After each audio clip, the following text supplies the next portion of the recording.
number one in the world when he was just 20. Daniel Paiola, Brazil. On my left, Gade, Denmark. Daniel Paiola to serve, love all, play. So Daniel Paiola of Brazil, he was first with the blue shirt, up against the number 2 seed, Gade of Denmark. I don't think of any other athlete in badminton, in singles, who has reached the pinnacle in the world, number 1 in the world, when he was just 20, and here he is 33, 13 years later, he's number 2 in the world. That's just incredible. I can't even think of that in another sport. No, but when you know him, I think you understand how he's done it. He's someone who's always looking for new ideas, he's always looking for the latest science, the latest technology. He's really curious about the game, about performance and about his own performance, and he's looked after himself so well over the years that it's no surprise to see him in such good shape at 33.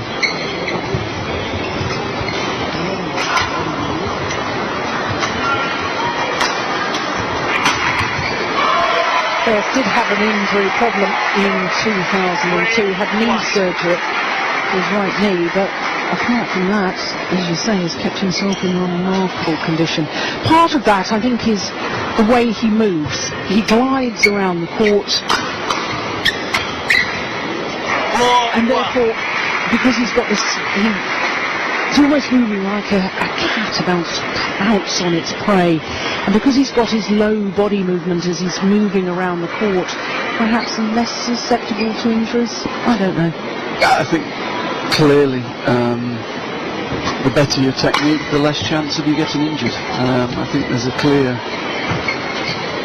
link between technical and injury problems. Players that have to fight their way around the court, that play a more physical style, will get more injuries. But Peter's technique from a very early age was so sound, well coached when he was young, started when he was very young, and very, very good technique. You could probably contrast that a little bit with one of his compatriots, Thomas Stewart, who technically probably wasn't as good, longer levers as well, a much taller man, but suffered incredibly with injuries over the years, which probably prevented him winning the number of titles that he should have done.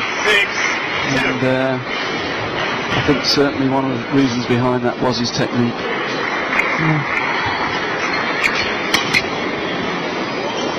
Not quite sure what it says about my technique, having gone through 5 knee operations.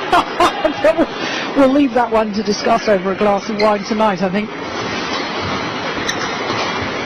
On the other side of the net, the Brazilian boy, although it says he's played a lot of matches on the stats you saw at the beginning of the game, I can tell you the majority of those matches have been in South America. He's not a player who's travelled a lot around the world.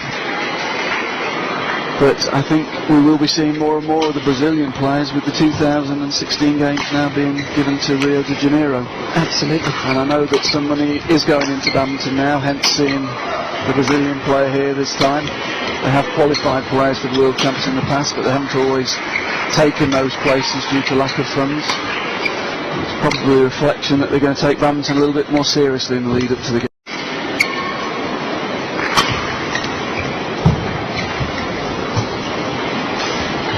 It's over. 4-9.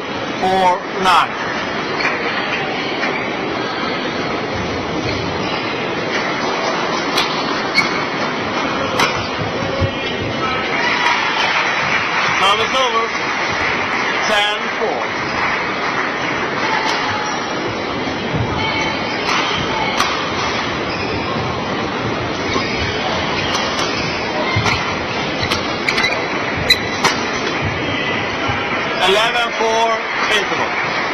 Really cruise control at the moment for the number 2 seed, Peter Gade.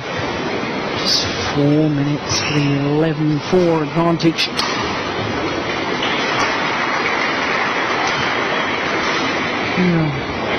Ian, I think you're noticing some sort of abnormal grip with the Brazilian player. Yes, it's a strange grip he's got, I have to say. The fingers completely separated from the other fingers, and just gives him Court 1, 20 seconds. Court Just looks 1, a little 20 bit strange when he's coming in to take the shuttle. I need to watch a little bit more, but it's quite an interesting grip he's got. Could give him quite a lot of control from below the net, but would probably cost him power from overhead. 11-4, play. I just saw it at the end there on that replay.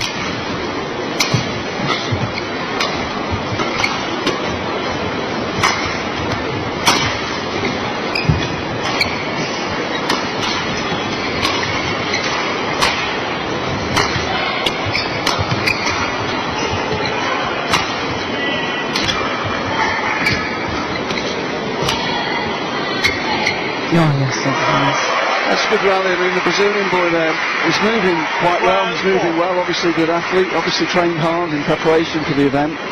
And he's really played a very, very good rally. He's played 7 or 8 of his best shots, and he won't be used to them all coming back, I have to say.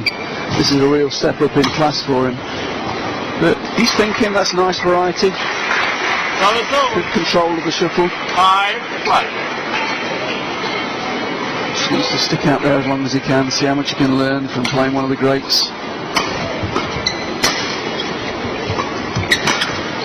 Nice, missed it. 6-12.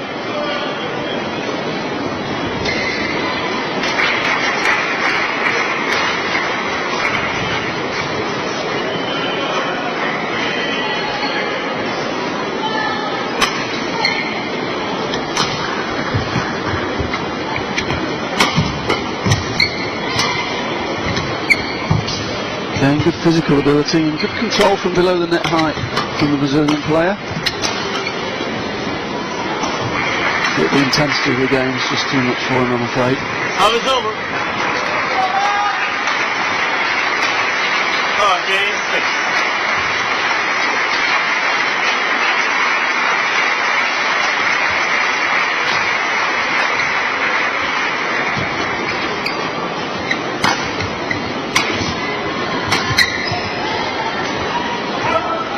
Yeah, good judgment. Shot the lines just long of that back line. Now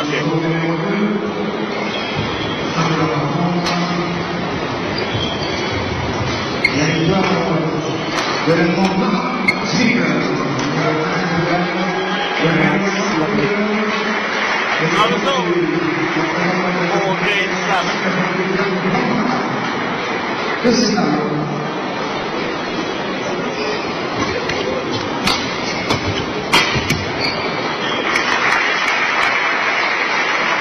15-7.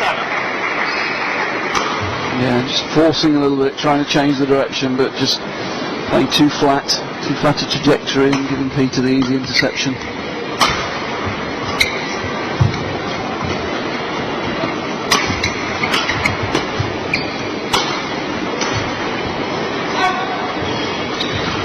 Well, that didn't miss by much, I can assure you.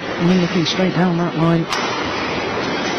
The Brazilian boy plays with good control, but it's got slightly exaggerated grip, which means he'll control the shuttle pretty well, but he won't be able to generate much power. And he's certainly missing a little bit of penetration at this level. That's another good judgment. 8-16.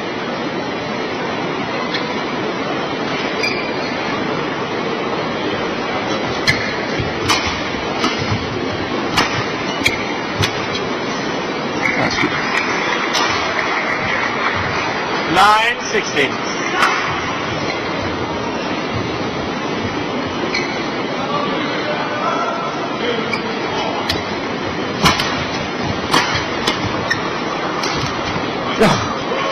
Fantastic, and that was nice from Daniel Paiola 17-9. because applauded after the rally. Look at that, yeah, super shot and good sportsmanship as well from his opponent.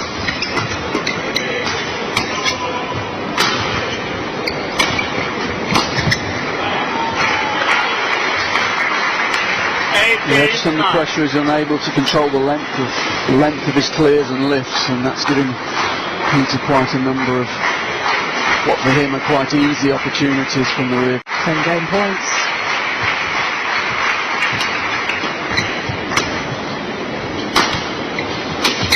Game.